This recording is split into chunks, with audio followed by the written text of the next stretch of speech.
पिता परमेश्वर, हम आपका हृदय से धन्यवाद करते हैं क्योंकि आप महान हैं और आप अनुग्रहकारी हैं, आप सामर्थी हैं। आपकी योजनाएं जो हमारे लिए, मनुष्यों के लिए है, वो हानि की नहीं वरन लाभ की है। आप प्रत्येक मनुष्य को अपनी महिमा से भरना चाहते हैं, अपनी सामर्थ को शेयर करना चाहते हैं कि लोग आपकी उपस्थिति का अनुभव प्राप्त करें, ताकि उनके जीवन में जो उनके प्रयास से नहीं हो सकता वो आपकी उपस्थिति में आने से हो सकता है। चाहते हैं पिता परमेश्वर हम आपकी भावनाओं को समझ सकें, आपकी इच्छा को जान सकें और हम सबका जीवन आपकी महिमा को प्रकट करने वाला जीवन, ताकि हमारे जीवन से वो महिमा प्रकट हो जैसी होनी चाहिए। आपके नाम की महिमा और सारा आदर, सारी महिमा को धन्यवाद के साथ इस प्रार्थना को आपके प्रभु यीशु मसीह के नाम से मांगते हैं। Praise the Lord. हम आपको ये बताना मांग रहे हैं कि आदम और हवा जहाँ रहते थे, हम थोड़ा सा रिव्यूज उठा रहे हैं। आदम और हवा बागे अदन में रहते थे, अदन की वाटिका में रहते थे, गार्डन ऑफ ईडन बोलते हैं इंग्लिश में। वहां पे परमेश्वर ने उन्हें रखा था, ठीक, नेचुरल प्लेस थी और नेचुरल लाइफ थी। और वो लोग बॉडी, उनके पास बॉडी थी जैसे हमारे पास बॉडी है, हम उन्हीं की संतान हैं, आदम की संतान है। वो हमारे आदि माता और आदि पिता है। आदम जहां रहता था, लोग अक्सर बाइबल को पढ़ते हैं तो वो ये सोचते हैं कि आदम को जब परमेश्वर ने वहां से निकाल दिया, इस बात को लोग इस तरीके से समझते हैं कि आदम आत्मिक था, जबकि ये सत्य नहीं है। आदम आत्मिक नहीं था। सबसे पहली बात आज हम पढ़ेंगे उत्पत्ति की पुस्तक के 2 अध्याय का 7 पद। कोई मेरे लिए पढ़ दे। उत्पत्ति की पुस्तक 2 अध्याय 7 पद। परमेश्वर ने आदम को बनाया था, आदम कैसा था? उत्पत्ति की पुस्तक 2 अध्याय और उसका 7 पद। The book of Genesis chapter 2 verse 7। और यहोवा परमेश्वर ने आदम को भूमि की मिट्टी से रचा, और उसके नथनों में जीवन का श्वास फूंक दिया, उसके नथनों में जीवन का श्वास फूंक दिया, और आदम जीवित प्राणी बन गया। आदम जीवित प्राणी बना, आत्मिक बना कि जीवित प्राणी बना, शरीरधारी बना, लिविंग बीइंग, है ना? तो आदम एक जीवित प्राणी बना, आत्मिक तो नहीं था ना। लेकिन जब वहां पे बाग में जहां परमेश्वर ने उसे रखा था, उसे एक आज्ञा दी थी कि सब वृक्षों का फल तुम खा सकते हो, केवल एक वृक्ष है उसका फल मत खाना, जिस दिन खाओगे उस दिन मर जाओ। तो हमने आपको इस विषय में भी पहले बताया है कि परमेश्वर ने उसे कहा था तू मरेगा, 2 बार मरेगा, यानी मुत उसमें लिखा हुआ है हिब्रू में, मुत का मतलब डबल डेथ, 2 मृत्यु होगी तुम्हारी। आदम को पहले से परमेश्वर ने इस चीज की जानकारी दी थी और कहा था ये मत करना, और फिर उसकी पत्नी के द्वारा उसने वो फल खा लिया, और खाने के बाद क्या हुआ? दोनों जन मरे तो नहीं, फिजिकली अलाइव रहे, है ना? और लोग कहते हैं उसकी आत्मिक मृत्यु हुई थी। जब वो आत्मिक था नहीं तो आत्मिक मृत्यु कहां से आई? तो क्या हुआ था उस दिन? जो प्रभु की महिमा थी उसके ऊपर से वो उठ गई। यस, पर उसको क्योंकि ये बात कैसे पता चली? उसने अपने आप को देखा कि हम नंगे हैं। तो दोनों ने अपने शरीर को, इससे पहले क्या वो अपने शरीर को नहीं देखते थे? जरूर देखते थे, लेकिन उनको नंगापन कभी नहीं दिखाई दिया, है ना? महिमा के आप, हाँ, वो परमेश्वर की महिमा एक प्रकाश था। ये वो प्रकाश है जिसे हम तेज बोलते हैं, परमेश्वर का तेज, ग्लोरी ऑफ गॉड, परमेश्वर की महिमा। ऐसे भी कह सकते हैं कि अगर कोई व्यक्ति खड़ा, उसके चारों तरफ आग जल रही हो और वो बीच में खड़ा है, और वो जो परमेश्वर की महिमा उसको मतलब कवर किए हुए, लेकिन उसको दिख नहीं रहा है, हाँ, तो वो व्यक्ति उसमें से केवल दिख रहा है, तो वो चीज परमेश्वर की महिमा उसको चारों तरफ से घेरे हुए। जी, वो ग्लोरी ने उसको कवर कर रखा था। तो उसके शरीर पे क्या चीज कवरिंग थी? The glory of God. Glory of God उसके जिस्म पे, उन दोनों के जिस्म पे क्यों थी? क्योंकि वो परमेश्वर की उपस्थिति में हमेशा- yes, the presence of God. परमेश्वर की उपस्थिति में क्या होती है? परमेश्वर की महिमा हमको कवर कर लेती है। अब आप घर बैठे वचन तो प्राप्त कर सकते हैं ऑनलाइन, लेकिन ये बताइए कि ये महिमा कहां से पाएंगे? घर बैठे आपको सब कुछ चीज घर बैठे चाहिए, और परमेश्वर का सिस्टम उल्टा है। आज संसार सब कुछ आपको घर बैठे देने को तैयार है ना? लेकिन परमेश्वर क्यों कहता कि नहीं निकल के आओ? नहीं, संसार देने को तो तैयार है, लेकिन उसका ये एक ही तो पार्ट है। उसका जो निगेटिव पार्ट है वो ये अलग है कि लोग काम नहीं करेंगे, लेजी हो जाएंगे, बहुत सारी बीमारियां हाँ, आती हैं। डिसिप्लिन आपका मेंटेन करेंगे। जब आप निकल कर आएंगे, पहली चीज आपको अपनी क्या क्या चीज छोड़नी पड़ेगी? सुस्ती छोड़नी पड़ेगी, अपने मन पे काबू करना सीखना पड़ेगा कि नहीं, जाना है तो जाना है। यानी दृढ़ संकल्प करना कि हमें जाना है, और इस चीज को मैनेज करना और एडजस्ट करना कि हमें जाना है। प्रेजेंस में आने के लिए क्या एफर्ट करने पड़ते हैं? ग्लोरी तो सबको पसंद है, ग्लोरी बैठे बैठे मिल जाए। परमेश्वर की महिमा आपको बैठे बैठे कभी नहीं मिल सकती। परमेश्वर शुरू से यही नियम बता रहा है, निकल कर आओ। तो हमें निकल कर परमेश्वर की उपस्थिति में आना चाहिए। और सबसे ज्यादा समस्या आपको निकल कर आने में ही होगी। अगर आप थोड़ी देर के लिए ये सोचिए कि हमारी सेना अपने कमरों में है और अटैक हो जाए और उनको कॉल किया जाए कि भैया निकल के आओ, वो कहे भैया नहीं, अभी हमारा मन ठंडा बहुत है, बर्फ जमी हुई, हम नहीं निकलेंगे, तब हमारा क्या हाल होगा? निपट जाएंगे। तो कभी कभी आपको ये भी ध्यान रखना चाहिए कि हम निकल रहे हैं और हमारे सैनिक जो हैं वो तो वहां पर खड़े हुए हैं, वो तो निकले हुए पहले से। और अगर वो बर्फ में खड़े ना हो इतनी बर्फ में रात भर, तो हम रात भर चैन से सो नहीं सकते, है ना? तो हमें भी निकलना आना चाहिए। We need to come into His presence. उसकी उपस्थिति में हमें आने की आवश्यकता है। और धीरे धीरे देखिएगा, अब समय हम आपको पहले से बता रहे हैं, वचन में लिखा है, जैसे जैसे तुम उस दिन को निकट आते देखो तो जमा होना कभी मत छोड़ना। किस दिन की बात कर रहा है? जैसे जैसे तुम उसकी सेकंड कमिंग को पास आते देखो। जब हम जैसे जैसे एंड टाइम की ओर बढ़ रहे हैं, वैसे वैसे लोग जमा होने से भागेंगे। पहले बता रहे हैं। लेकिन परमेश्वर का वचन हमें उसी बात के लिए उभार रहा है कि तुम जमा होने से ज्यादा जमा होना। लिखा है वहां पे ज्यादा जमा होना, निकाल के पढ़ लीजिए। इब्रानियों की पत्री में आइए मेरे साथ, इब्रानियों की पत्री।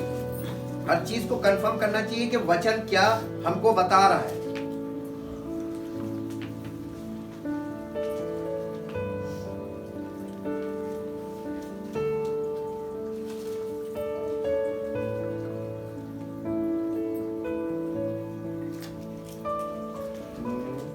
जैसे जैसे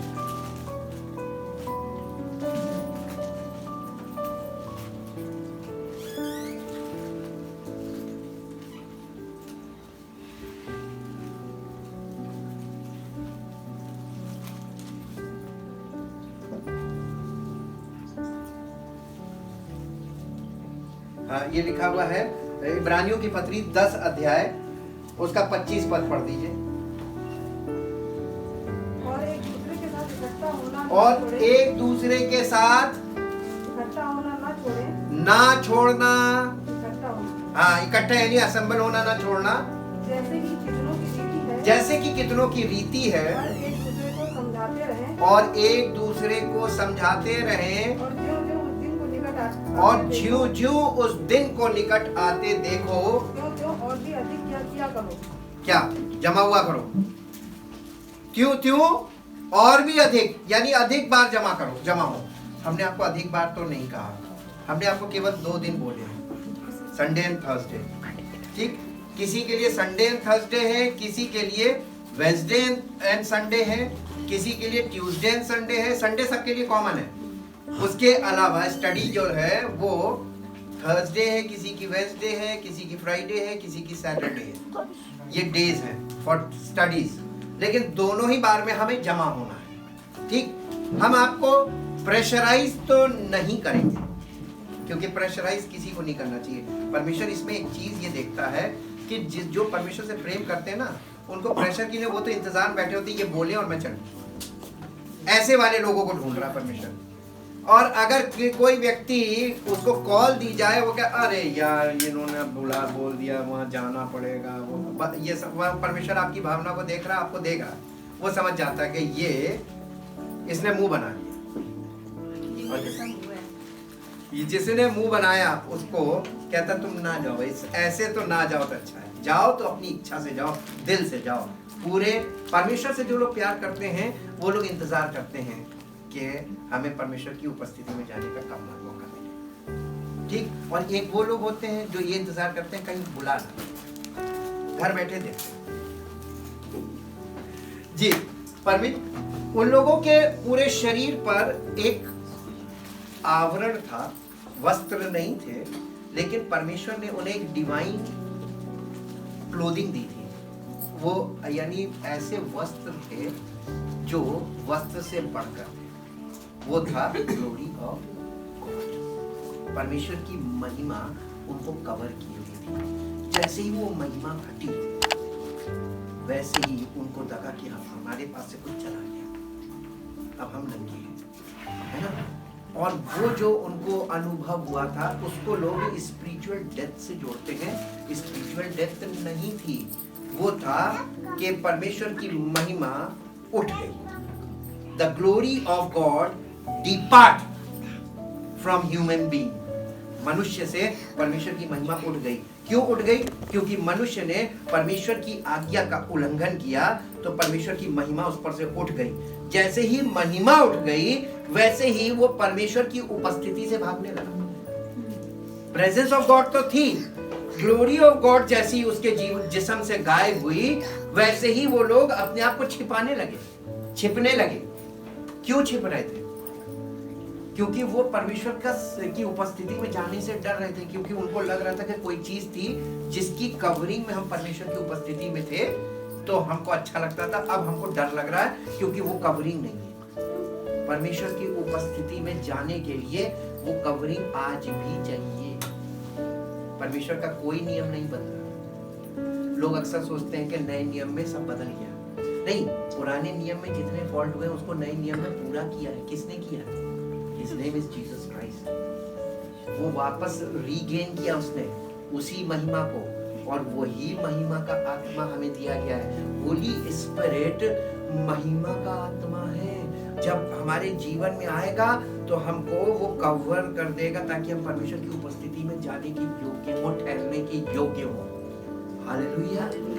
इसलिए हमें ये विषय बहुत पार्ट्स में हमको समझना पड़ेगा। This is a very long subject through out the Bible. ये पूरे बाइबल में है ये सब्जेक्ट। और लोग परमेश्वर को खोज नहीं रहे।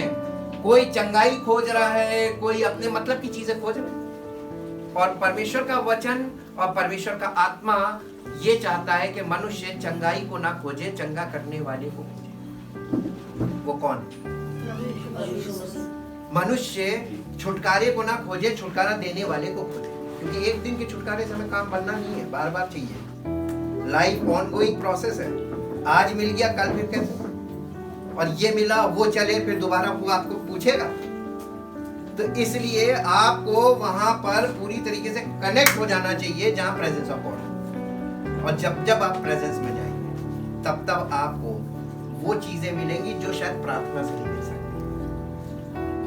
आप कितनी भी प्रार्थना कर लीजिए कि मुझे चंगाई मिल जाए, चंगाई दे दीजिए प्रभु, दे दीजिए, वो कहेगा नहीं। जैसे ही आप उसकी उपस्थिति में आएंगे, ऑटोमेटिकली चंगाई मिल जाएगी। क्यों? क्योंकि उसकी उपस्थिति में बीमारी टिकती नहीं। तो प्रेजेंस में जाने से क्या होता है? उसकी सामर्थ्य प्रकट होती है, और जो काम प्रार्थना से नहीं होता उसकी सामर्थ्य द्वारा हो जाता है। हालेलुया। इसलिए परमेश्वर की उपस्थिति को खोजो, परमेश्वर की उपस्थिति में उपस्थित हो, और परमेश्वर की उपस्थिति के लिए माइंड को प्रिपेयर रखो कि हमें जाना है। Always ready to go in his presence. उसकी उपस्थिति में जाने के लिए सदैव तैयार रहो। अब ये आज हम ये शुरू करेंगे कि परमेश्वर की उपस्थिति आदम के जीवन से, जब परमेश्वर की उपस्थिति में वो था, लेकिन परमेश्वर की महिमा जब उसके जीवन से उठ गई तो उसके कॉन्सिक्वेंसेस क्या हुए। पहली चीज, वो परमेश्वर की उपस्थिति में जाने से डरा। दूसरी चीज, परमेश्वर से छिपने लगा, उसकी प्रेजेंस से छिपने लगा। क्या यही दो काम हम लोग नहीं करते? परमेश्वर की उपस्थिति में जाने से हमें डर लगता है और परमेश्वर की किसका सामना करने से हम डरते हैं उसकी।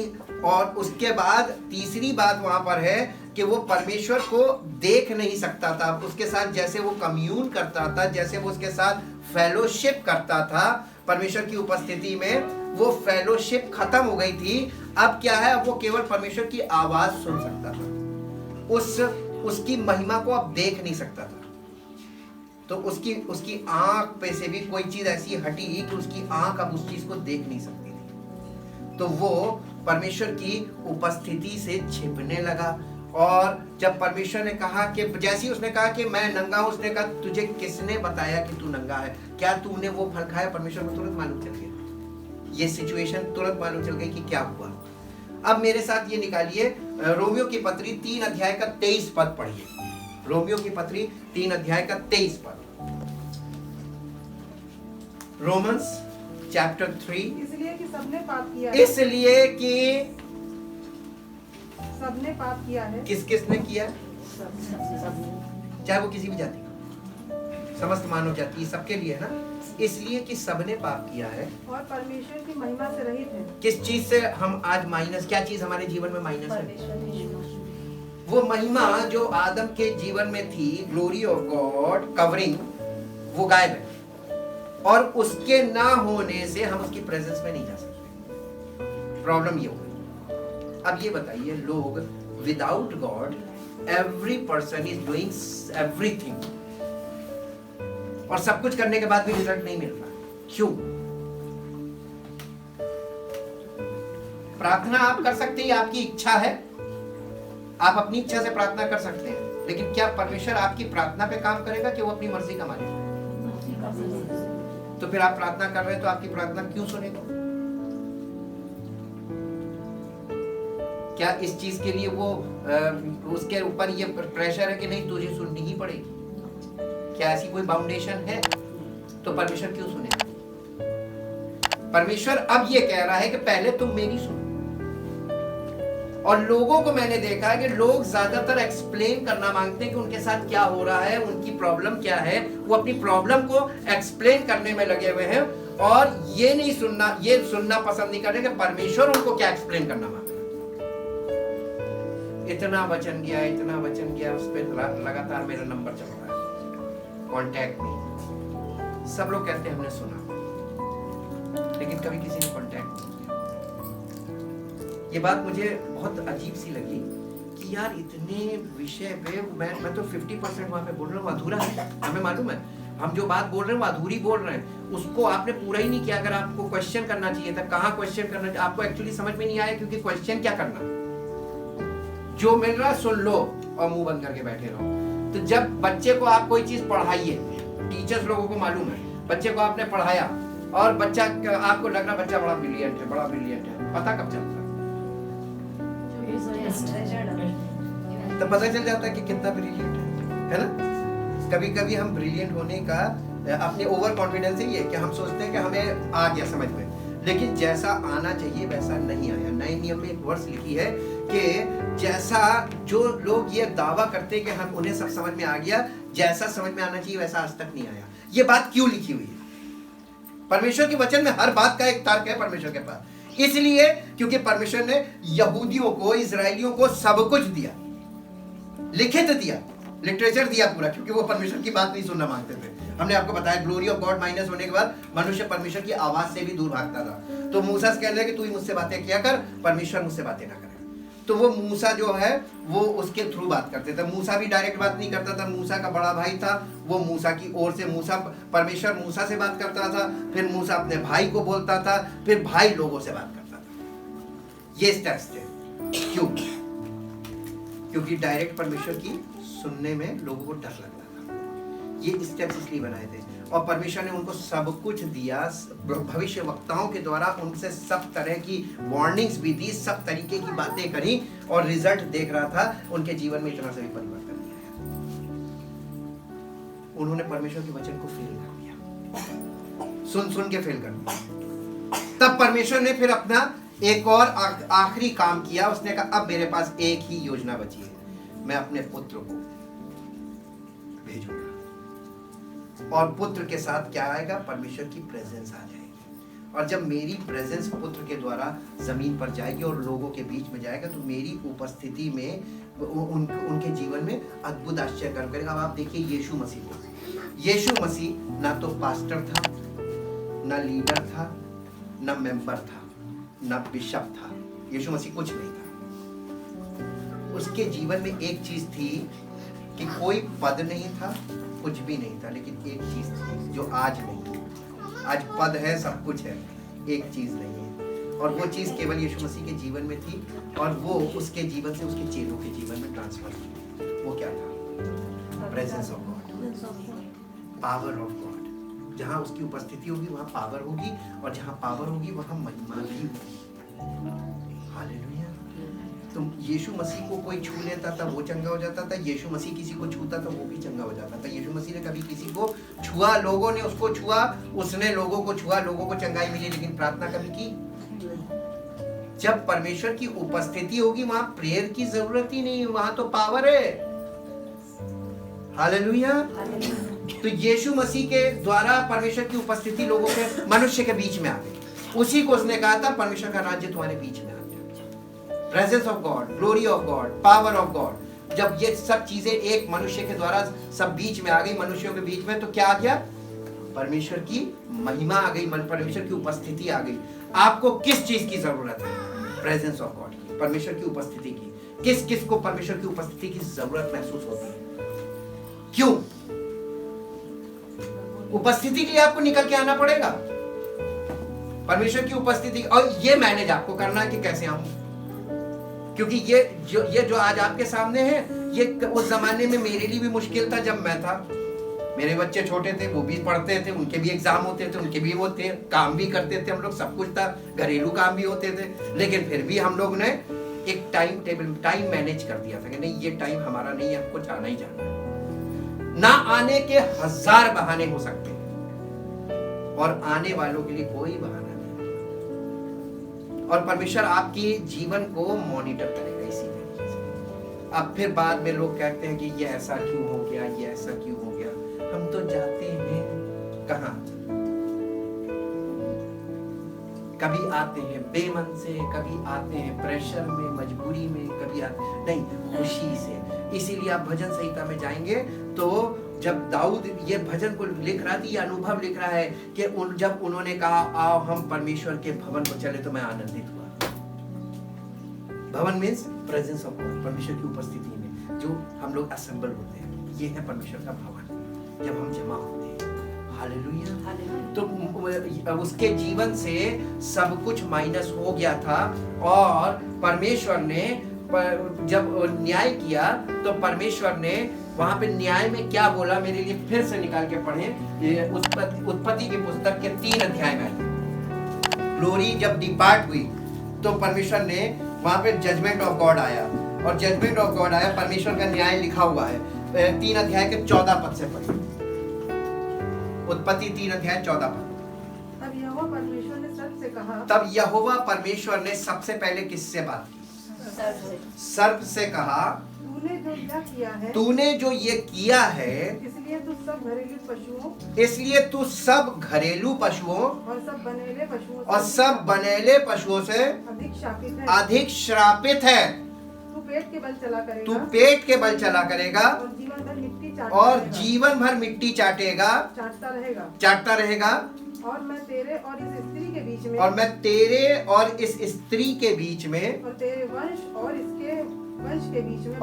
वंश के बीच में, और इस स्त्री के वंश के बीच में बैर उत्पन्न करूंगा। वह तेरे सिर को कुचल डालेगा। कौन?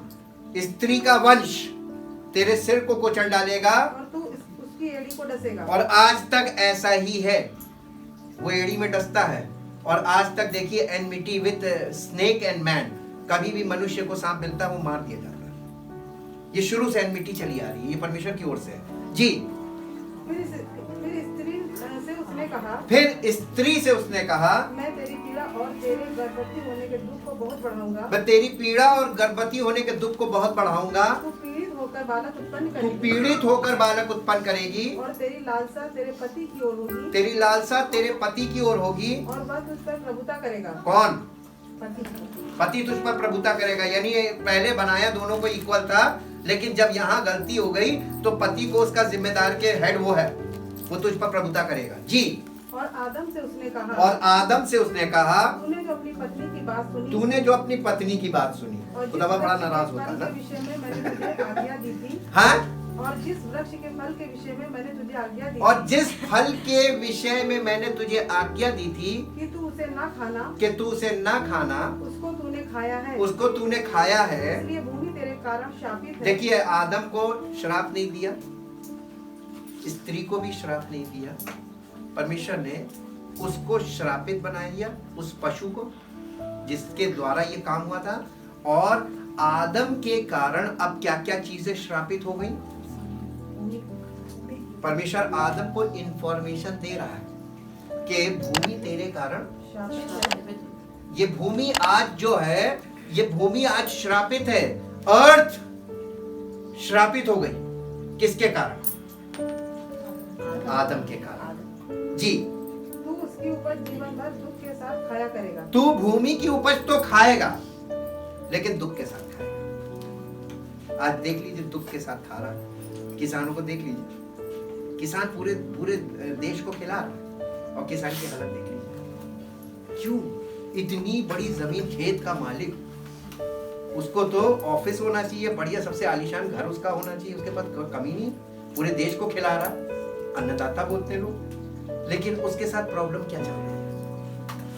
ये डिवाइन प्रॉब्लम है चल रहा है। वचन में जाइए, भूमि तेरे कारण श्रापित है। तू जीवन भर उसकी भूमि की उपज खाएगा और दुख के साथ खाएगा। और वह तेरे लिए कांटे, और वो भूमि तेरे लिए कांटे और ऊंट कटारे उगाएगी, और ऊंट कटारे उगाएगी, और तू खेत की उपज खाएगा, और तू खेत की उपज खाएगा, और अपने माथे के पसीने की रोटी खाएगा, और अपने माथे के पसीने की रोटी खाएगा, और अंत में मिट्टी में मिल जाएगा। और अंत में मिट्टी से ही बना मिट्टी में मिल जाएगा। क्योंकि तू उसी में से निकाला गया है। क्योंकि तू उसी में से निकाला गया है। तू मिट्टी तो है, तू मिट्टी तो है, और मिट्टी ही में फिर मिल जाएगा। और मिट्टी ही में फिर मिल जाएगा। ये शरीर की बात है। इसका मतलब आदम ऐसे ही शरीर में था जैसा हमारा है ना, लेकिन वो कपड़े नहीं पहनता था, परमेश्वर की महिमा से कवर रहता था, ग्लोरी ऑफ गॉड से कवर रहता था, क्योंकि वो परमेश्वर की उपस्थिति में रहता था with God. Adam lives with God. Adam and Eve lives with God. परमेश्वर के उपस्थिति में रहते थे। उपस्थिति, वो उसने हुक्म तोड़ा, उपस्थिति तो थी, वो महिमा जैसी हटी, वो उपस्थिति से बाहर भाग गया, खुद भाग गया। उस उपस्थिति में नहीं ठहर सकता। मालूम क्यों? परमेश्वर की उपस्थिति में रोशनी है, और रोशनी में कोई बिना कपड़े कैसे रह लेगा? वो तो अंधेरा ढूंढेगा, कोना ढूंढेगा छिपने के लिए। वही लोग कर रहे थे, वो आदम वही कर रहा था, क्योंकि वो जो कवरिंग थी उसकी, वो हट गई थी, और वो बिना कवरिंग के उसको शर्म आ रही थी। वहां पे शर्म भी आ गई, और उसके बाद सारी चीजें उसके जीवन में आने लगी। जैसे जैसे वो परमेश्वर की उपस्थिति से दूर जाता गया, वैसे वैसे समस्याओं का आरंभ हो गया, और इस तरीके से मानव जाति की शुरुआत हुई फिजिकल लाइफ में। इसी को कहा गया है पतन या फॉल। और उसके बाद अब आप देखिए कि परमेश्वर ने आदम को जब देखा कि आदम ने ऐसा काम कर दिया है जिसको अभी तुरंत सुधारा नहीं जा सकता, तो परमेश्वर ने एक लॉन्ग टर्म प्लान बनाया। लॉन्ग टर्म प्लान ये था कि परमेश्वर ने आदम से कहा कि वहां पर दो पेड़ थे, एक जिसको खाने को मना किया था, और उसी के बगल में था जीवन का वृक्ष, ट्री ऑफ लाइफ। परमेश्वर के सामने एक समस्या ये आ गई थी कि कहीं इसी दशा में पाप की दशा में अब ये इटर्नल डेथ का ये वो हो गया, अधिकारी हो गया। और अगर इसने जीवन के वृक्ष का फल खा लिया तो ये पापी तो बन गया, अमर हो जाएगा, तो अमर पापी बन जाएगा। और आप थोड़ी देर के लिए इस बात को समझिए कि अगर हिटलर अभी तक जिंदा होता तो उसने अपने जीवन काल में कितना नरसंहार किया था, उसका टोटलिंग आपको मिल जाएगी उस पे, गूगल पे, आप उसे देख लीजिए। और अब तक अगर वो जीवित होता, मृत्यु ना होती, तो क्या हालत होती। कोई बोल नहीं रहा। यदि कोई हत्यारा मृत्यु, फिजिकल डेथ खत्म हो जाए, तो जो हत्यारा है वो क्या करेगा? पूरी दुनिया मार देगा। इसलिए क्योंकि कोई व्यक्ति पाप की दशा में अमर अगर हो गया तो वो सिर्फ और सिर्फ वही करेगा जो लोग करते हैं। लेकिन परमेश्वर ने यहीं पर एक स्टॉप कर दिया था। उसने कहा ना, ये मनुष्य की फिजिकल एज को लिमिट कर दो, और इटर्नल एज जो है ये इसको ऐसी कर दो, इटर्नल लाइफ और इटर्नल डेथ। सेकंड डेथ जो है उसमें सेकंड आपका इटर्नल लाइफ भी है और इटर्नल डेथ भी है, जो यीशु मसीह के द्वारा हमें मिलती है। तो आपको या तो अनंत जीवन मिलेगा या अनंत मृत्यु। तो अनंत मृत्यु तो सबको मिल ही रही है विदाउट गॉड। फिजिकल लाइफ 120 साल की थी, 120 साल के बाद खत्म, उसके बाद कोई। अब ये बताइए कि परमेश्वर ने इस फिजिकल डेथ से कंट्रोल किया, अगर नहीं करता तो क्या होता? बहुत बड़ा बुरा हाल होता। इसलिए परमेश्वर ने आदम को वहां से, वो ट्री ऑफ लाइफ से ना खा ले, उसको वहां से बाहर निकाल दिया। आदम की वाटिका से बाहर निकाल जी, बाहर निकाल दिया था। और उसको निकाल के पढ़ लीजिए, 3:24 पढ़िए, उत्पत्ति 3:24, उत्पत्ति की पुस्तक 3:24 पर पढ़ लीजिए। इसलिए आदम को उसने निकाल दिया और जीवन के वृक्ष के मार्ग का पहरा देने के लिए, जीवन के वृक्ष के मार्ग का पहरा देने के लिए अदन की वाटिका के पूर्व की ओर, अदन की वाटिका के में पूर्व की ओर करूबों को और कुरुबों को और चारों ओर घूमने वाली ज्वालामय तलवार को नियुक्त कर दिया। यानी ज्वालामय तलवार को नियुक्त कर दिया, चारों ओर घूमने वाली वो तलवार, ताकि कोई इसमें एंट्री ना करे। उसको सिक्योर कर दिया, प्रोहिबिटेड एरिया, वो वहां कोई नहीं जा सकता, क्योंकि वहां ट्री ऑफ लाइफ, जीवन का वृक्ष है। आपको बाइबल में केवल यहीं पे जीवन का वृक्ष दिखाई देगा, और उसके बाद बाइबल में ये बिल्कुल गायब हो गया। फिर आपको ये जीवन का वृक्ष मिलेगा बाइबल की पहली पुस्तक में, और फिर आखिरी पुस्तक में, प्रकाशित वाक्य में फिर मिलेगा। ये जीवन का वृक्ष यानी ये वही जो आपका चला गया था आदम से, ये आपको मिलने पर है। हालेलुया। अब आप देखिए कि परमेश्वर वो महिमा जो उठ गई थी, उस महिमा को लाने के लिए उसने ये सारा रास्ता तय किया। यानी बीसी के सारे लोग, सारे के सारे वहां पे इजरायली लोग ले लीजिए पूरे ओल्ड टेस्टामेंट, और उसके बाद अन्य जाति लोग न्यू टेस्टामेंट। ये दोनों जातियों के लोग, परमेश्वर की दृष्टि में मानव जाति केवल दो भाग है, खतने वाले, खतना रहित।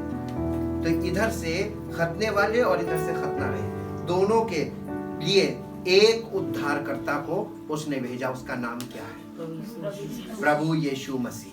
वो उद्धारकर्ता दोनों का है, और दोनों को उसके द्वारा दोनों प्रकार के लोगों में परमेश्वर की उपस्थिति उन्हें मिल सकती है। कैसे? इसको हम नेक्स्ट पार्ट में देखेंगे। आज हम एक पद आपके साथ और शेयर करेंगे, और इसको यहीं पर रोकेंगे कि परमेश्वर की महिमा जो वहां पे उन लोगों से माइनस हुई थी, वो महिमा माइनस होने से क्या क्या कॉन्सिक्वेंसेस हुए आदम के साथ, कि फिर उसके बाद वो वहां से निकाल दिया गया, फिर उसकी संतानें उत्पन्न हुई, और उसके बड़े बेटे ने छोटे भाई को, बड़े भाई ने छोटे भाई का मर्डर कर दिया। तो शुरुआत काहे की हो गई थी? मर्डर क्यों हुआ?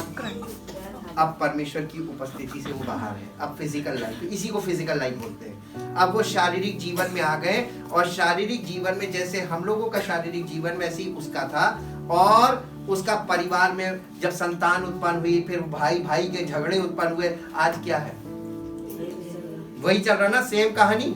कोई अंतर हो तो बताइए। वो ये बड़े भाई ने छोटे भाई को मार दिया जेलसी में, तो वही चीजें आज भी है। और परमेश्वर भी नहीं बदला, वही परमेश्वर आज भी है।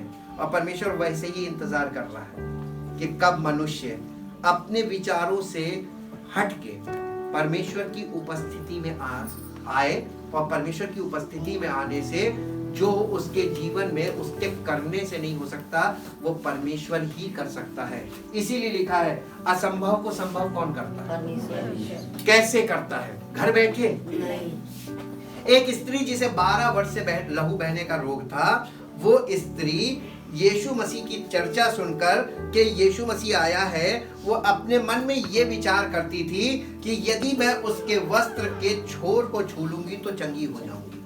उस स्त्री के मन में ये विचार क्यों नहीं आया कि यदि मैं यीशु मसीह के नाम से प्रार्थना करूंगी तो चंगी हो जाऊंगी, जैसा कि आजकल के लोगों के मन में विचार आता है।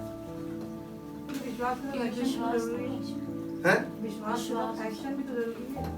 फेथ एक ऐसा शब्द है जो एक्शन वर्ड है। Faith means action. अगर आपके अंदर फेथ है तो वो एक्शन के लिए बोलेगा। विश्वास है तो जाके छू के देख ले, है ना? तो यीशु मसीह के टाइम में वो नहीं होता था जो आज हो रहा है। इसका मतलब क्या हुआ कि यीशु मसीह के समय में लोगों को ये मालूम था कि ये है, इसके पास जाओ तो जो ये अगर चाहेगा तो हो जाएगा। इसीलिए वो अंधा व्यक्ति यीशु मसीह को, एक अंधा ठीक हुआ और उस अंधे से यीशु मसीह ने पूछा, क्या तू ये सोचता है कि मैं ऐसा कर सकता हूँ? उस अंधे ने कहा, हाँ प्रभु, मुझे पूरा विश्वास है कि तू कर सकता है। यीशु मसीह ने कहा, जा तेरे विश्वास के अनुसार हो जाए। और उसका विश्वास सच्चा था, इसलिए वो तुरंत चंगा हो गया। यीशु मसीह ने उसको छुआ भी नहीं, प्रार्थना की। यीशु मसीह ने कभी किसी के लिए प्रार्थना की? क्यों नहीं की? क्योंकि वो परमेश्वर की उपस्थिति से भरा हुआ था। परमेश्वर की उपस्थिति उसकी लाइफ में थी। और परमेश्वर की उपस्थिति अपना काम करती है, परमेश्वर अपना काम करता है। और यीशु मसीह को उसने सिर्फ बोला था, तू सत्य बोल, और जो कोई उस सत्य को ग्रहण करेगा उसके जीवन में मैं काम करूंगा। ये था गॉस्पेल। लोगों ने गॉस्पेल को बिगाड़ दिया, नियम बना लिए, तरीके बना लिए, रिचुअल्स बना लिए, ट्रेडिशंस बना लिए और तमाम सुपरस्टिशन बना लिए, लेकिन परमेश्वर की उपस्थिति नहीं है। इसलिए ये सब होता। और अगर ये सब चीजें करते करते आप थक गए हो, ये सब इसीलिए यीशु मसीह ने कहा था, हे सब परिश्रम करने वालों और बोझ से दबे लोगों। मैंने आपको एक्सप्लेन किया था किस प्रकार का परिश्रम। ये आप जो ड्यूटी करते हैं, रोटी कमाते हैं, अपने काम पे जाते हैं, कारोबार करते हैं, ये वो वाले परिश्रम की बात नहीं कर रहा। ये वो परिश्रम है जो आप प्रार्थना करते हैं, परिश्रम करते हैं, सर के बल होके, घुटनों के बल होके, ये वो वाले परिश्रम की बात कर रहे हैं। आप इधर उधर भाग रहे हैं कि वहां चलेंगे, वहां चलेंगे, वहां चलेंगे। कहां जाएंगे आप? जहां पर ये लिखा हुआ है कि मांगो तो तुम्हें दिया जाएगा, ढूंढो तो तुम पाओगे, ये किसके विषय में मालूम है? ये प्रेजेंस ऑफ गॉड के विषय में। परमेश्वर की उपस्थिति को खोजो, उसकी उपस्थिति को खोजो। जहां उसकी उपस्थिति होगी, वचन को अगर तुम जानते होगे तो उसकी उपस्थिति को तुम पहचानोगे कि यहाँ है। क्योंकि जहां परमेश्वर की उपस्थिति होगी वहां पे सामर्थ्य काम करेगी। जब चेलों ने ये सुना, लास्ट में निकाल के पढ़ दे, मरकुस रचित सुसमाचार उसका 16 अध्याय और उसका 19 और 20 पद पढ़ दीजिए। मरकुस रचित सुसमाचार 16 अध्याय 19 और 20 पद। ये यीशु मसीह के स्वर्गारोहण के समय का है। मरकुस में यहाँ पे बहुत अच्छी तरीके से एक्सप्लेन किया गया है। निदान प्रभु यीशु उनसे बातें करने के बाद स्वर्ग पर उठा लिया गया। हाँ। और परमेश्वर की दाहिनी ओर बैठ गया। और परमेश्वर की दाहिनी ओर बैठ गया। और उन्होंने निकलकर हर जगह। और उन्होंने किन्होंने? चेलों ने यीशु मसीह के चेलों ने निकलकर हर जगह प्रचार किया। और प्रभु उनके साथ काम करता रहा। अरे वो तो लिखा है कि वो चला गया, पिता के दाहिने बैठ गया। यीशु मसीह जी उठने के बाद पावर दे के गया था। नहीं, दे के कुछ नहीं किया। उसकी उपस्थिति वो दो पार्ट हो गया। परमेश्वर की उपस्थिति में ओमनी प्रेजेंट हो गया ना। अब परमेश्वर की उपस्थिति में भी है और चेलों के साथ भी है। अपनी जगह पर किसी वो जो आग उतरी थी पेंतेकुस्त के दिन, पावर ये क्या था? ये उसकी पावर थी। और ये पावर क्या था कि चेले अपना काम करें, और जब चेले उसके मुताबिक काम करेंगे तो यीशु मसीह उन चीजों को साबित करेगा, क्योंकि यीशु मसीह के अनुसार चलोगे तब वो अपना काम करेगा। और अगर हम यीशु मसीह के अकॉर्डिंग नहीं चलेंगे तो यीशु मसीह काम करेगा? कभी नहीं करेगा। हम अपनी मर्जी में करें तो कहेगा तुम, अब बैल को आप इसमें जुए में बांध देते हैं, दोनों बैल को, सीनियर बैल जिधर जाएगा उधर वो लेके जाएगा दूसरे बैल को, कि जो जूनियर बैल है वो अपनी, तो दोनों अगर अपना अपना डायरेक्शन खींचेंगे तब क्या होगा? जुआ टूट जाएगा। ये हो नहीं सकता। ये जो जुआ है, जुए में यीशु मसीह खुद है एक बैल, वो ट्रेंड है। यहाँ पर वो वेकेंट है, वो हमको बुला रहा कि यहाँ आ जाओ, मेरे साथ आओ, मेरा जुआ अपने ऊपर उठा लो और मुझसे सीखो। यानी वो अपने साथ कनेक्ट कर होने की बात कर रहा है। यीशु मसीह ने कहा, हे सब परिश्रम करने वालों, बोझ से दबे हुए लोगों, अपने अपने घरों में बैठे रहो, हाँ मेरे पास आओ। तो वो कहाँ मिलेगा? उसकी उपस्थिति में। तो आपको निकल कर तो आना पड़ेगा ना उसकी उपस्थिति में। यीशु मसीह की देह कलीसिया है, और कलीसिया में देह में वो है, उसकी अपनी देह में बुला रहा, आओ तो आना पड़ेगा ना। हर बात में आप देखिएगा यही पॉइंट निकल कर आएगा कि हमको उसकी उपस्थिति में आना है, और वहां आने से क्या होगा? तब हमारे जीवन में परिवर्तन आएगा, हम उसके साथ कनेक्ट हो जाएंगे। आना भी है, और फिर उसने कहा मेरा जुआ अपने ऊपर उठा लो, तो उसके साथ कनेक्ट हो जाओ और उसके साथ चलना शुरू करो। कहेंगे कि हमको आता नहीं, अरे कुछ नहीं, उसने ये कहा है कि तुमको वो ड्राइवर की सीट पे कौन है? यीशु मसीह कार लिए खड़ा है। आज के जमाने में आ जाइए, यीशु, जुआ बहुत पुरानी चीज हो गई, लोगों को समझ में नहीं आया, कार लिए खड़ा कह रहा है आओ जल्दी आओ मेरे साथ, जिसको निकल के चलना हो। तो आपको जाके बगल में तो बैठना है ना, कार चलाएगा कौन? तो उसको चलाने दो। तुम्हें इस बात की टेंशन क्यों हो रही कि कहाँ, पता नहीं कहाँ, हमको तो आता नहीं, हमें रास्ता भी नहीं मालूम। वो तुमको रास्ता बोल रहा है कि तुमको चलाना तुमको पड़ेगा, या वो खुद चला रहा है? यीशु मसीह को अपने जीवन की ड्राइविंग सीट दे दो, उसको चलाने दो, फिर क्या होगा? तुम्हारा माइंड फ्री, टेंशन फ्री। कितने लोग टेंशन फ्री होना मांगते हैं? पक्का नहीं, वो थोड़ी देर के लिए कहते हैं, थोड़ी देर बाद फिर वो हमारा नेचर है ना, वो बाहर निकलते ही वो हमारा ओरिजिनल नेचर आ जाता है। और बार बार इसीलिए प्रेजेंस में आओ ताकि वो तुम्हारा ओरिजिनल नेचर जल के मर जाए और तुम्हारे अंदर ये नेचर आ जाए, नया स्वभाव। कठिन है, मनुष्य के हिसाब से बहुत कठिन है। आप सारी जिंदगी कोशिश कर लीजिए, आपसे नहीं होगा। आप उसकी उपस्थिति में आइए, वो कर देगा। हालेलुया। जब किसी को हीलिंग मिलती है तो हीलिंग, यहाँ पर आकर बहुत से लोगों को हीलिंग मिली, और लोग मुझसे कह रहे थे, लोग सोचते हैं कि मेरी प्रार्थना से हुआ। नहीं, मेरी प्रार्थना से नहीं हुआ। आप उसकी प्रेजेंस में आए तो उसने क्या किया, इसीलिए हमने आपको बताया कि उसने किया है। अब होशियार हो जाओ, उसने हीलिंग दी है, और हीलिंग इसलिए दी है ताकि तुम ये जान जाओ कि यहाँ पे उसकी उपस्थिति है। और जब उसकी उपस्थिति में आओगे तो एक हीलिंग नहीं मिलेगी, टोटल हीलिंग मिलेगी, संपूर्ण हीलिंग। आज जिन लोगों को जिस्म में जो तकलीफ है, सबको मालूम है उनके अंदर क्या क्या तकलीफ है। स्वाभाविक तकलीफ है, आपको शारीरिक तकलीफ है, आपको मानसिक तकलीफ है, आपको भावनात्मक तकलीफ है, किसी भी प्रकार की तकलीफ है, आपको आर्थिक परेशानियां हैं। आर्थिक परेशानी एक्चुअली कुछ नहीं, आर्थिक परेशानियों में तो पूरी दुनिया है। आर्थिक परेशानी से उत्पन्न होती है मानसिक और शारीरिक, है ना। तो जड़, आप पैसे को फोकस करना बंद कर दीजिए, आप उसकी उपस्थिति में बैठे।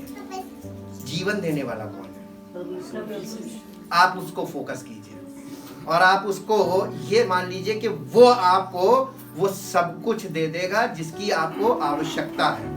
आवश्यकता को पूरी करने के लिए उसने कहा है कि मैं तुम्हें कभी ना छोड़ूंगा, कभी ना त्यागूंगा। वो आपको छोड़ेगा भी नहीं, त्यागेगा नहीं, लेकिन आप उससे हाथ छुड़ा के मत भागना। Thank you, thank you, thank you Lord. परम पिता परमेश्वर, हम आपका दिल से धन्यवाद करते हैं। आज हम सब लोग आपकी उपस्थिति में आए हैं, और आज आपसे विनती करते हैं पिता परमेश्वर, आपकी उपस्थिति में आने का परिणाम ये होता है कि हमारे जीवन में वो तमाम चीज़ें जो हमारे प्रयास से, हमारे जिस्म से, हमारे जीवन से, हमारे परिवार से, हमारे बीच से आज तक दूर नहीं हो पाई, आपकी उपस्थिति में आए हैं, क्योंकि आपकी उपस्थिति में वो सब कुछ हो सकता है, क्योंकि आपकी सामर्थ्य के द्वारा कोई गलत चीज आपकी उपस्थिति में ठहर नहीं सकती। कोई गलत विचार आपकी उपस्थिति में आने पे हमारे हृदय में रुक नहीं सकता। कोई गलत आदत हमारे जीवन में ठहर नहीं सकती है। हम चाहते पिता परमेश्वर, जो लोग आपकी उपस्थिति में आए हैं, इनके जीवन में ऐसा आश्चर्य कर्म हो कि जब ये आज अपने घरों पे जाएं तो इन्हें ये अनुभव मिले कि उसकी उपस्थिति में आने से क्या होता है, और ताकि प्रभु ये लोग बार बार इस उपस्थिति में आना पसंद करें और दौड़ दौड़ कर आए, समय पर आए, ताकि प्रभु आपकी उपस्थिति में आने के कारण इनके जीवन में आपकी महिमा प्रकट हो, और आपकी महिमा के द्वारा ये बात साबित हो कि ये आपकी उपस्थिति में आने वाले लोग हैं, ताकि आपका नाम हम सब के द्वारा ऐसी महिमा पाए जैसी आपकी महिमा होनी चाहिए, और सारा आदर सारी महिमा आपको मिले। इस प्रार्थना को आपके इकलौते पुत्र प्रभु यीशु मसीह के नाम में आमीन। परमेश्वर आप लोगों को अपरंपार आशीष में आगे देंगे। Praise the Lord.